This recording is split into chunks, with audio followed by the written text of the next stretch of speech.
We usually think of Abraham Lincoln for his leadership during the American Civil War and the emancipation of enslaved people. But his presidency also coincided with significant conflicts involving Native American tribes. He was not quite a hero when we think about these. Today, we're going to be looking at one of the most notable and controversial incidents during his presidency. It occurred during the Dakota War of 1862, and it involved the largest mass execution in U.S. history. The Dakota War of 1862, also called the Sioux Uprising, took place in Minnesota.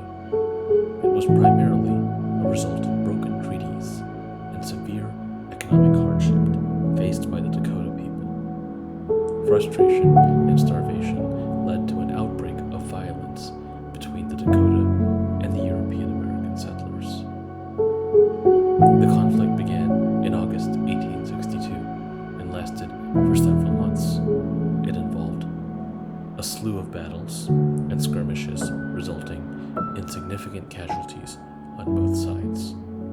The conflict left hundreds of settlers dead and forced many to flee their homes. After the Dakota were defeated, 303 men were convicted of participating in the uprising and sentenced to death by a military commission.